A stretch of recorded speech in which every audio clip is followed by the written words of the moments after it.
Hey everybody, this will be a review of the Atlas GE-840C with QSI, DCC, and sound. So just like all my other videos, we'll do a 360 overview and have a look at the detail. We'll weigh it, we'll do a drawbar push-pull test, we'll take a look at the lighting and the sound, and then we'll just wrap it all up. So let's get started.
Okay guys, now that we've had a look at some of the detail on this model, let's put it on the scale and see how much it weighs.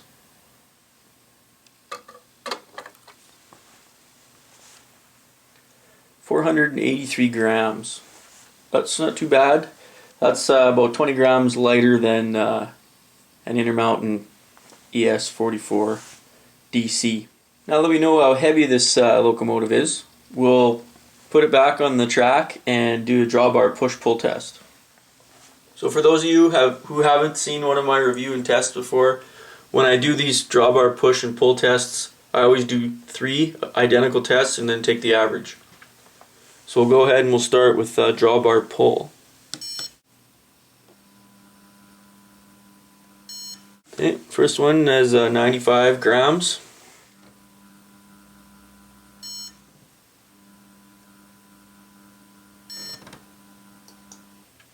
Okay, that's pretty consistent. 95 grams drawbar pull. That's actually quite high compared to what some other manufacturers can pull. Alright, we'll flip it around and do the drawbar push test.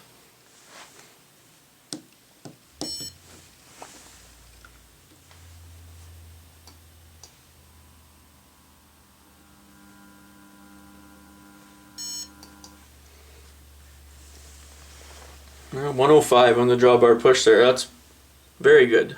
Okay, we'll do a second test.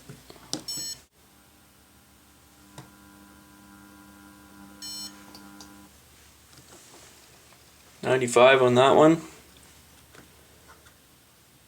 Okay, third test.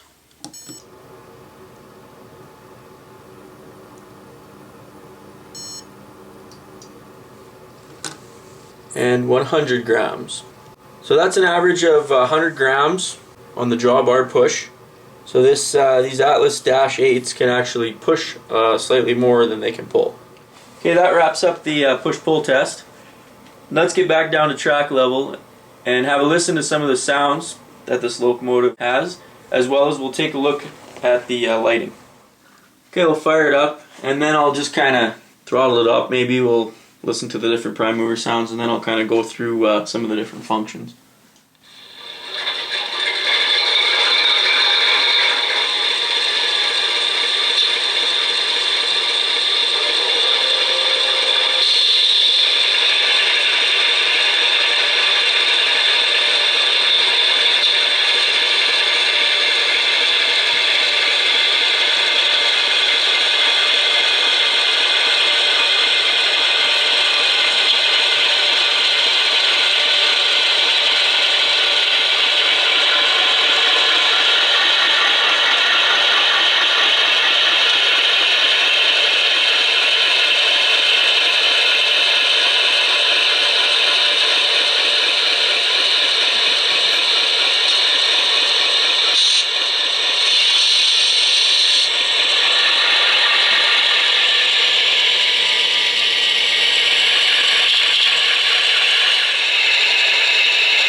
Okay, so that's some of the sounds, guys. As you can see, it's very loud, and there's quite a wide range of, even got the guy saying, check the water level.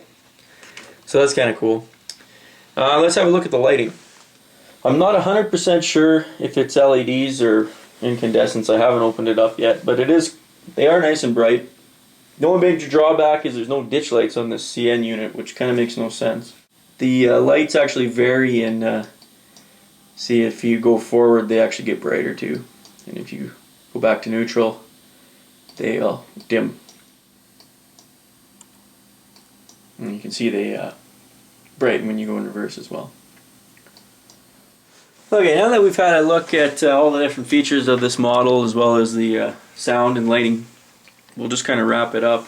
And as with all my other reviews, the full breakdown will be in the video info, like with the release date, date announced, all the different road numbers, all that stuff, as well as my rating system and the final score for this locomotive. So overall, detail is very nice on it. I can't really knock the detail on it. Atlas did a nice job. I mean, you got a speed recorder on the conductor side, and you got the brake chain detail on the other side. Very nicely tooled locomotive. Operation and drivetrain, it runs, like, this thing has a really slow crawl speed, and part of that I think is the QSI's their really weird BEMF that they have set up.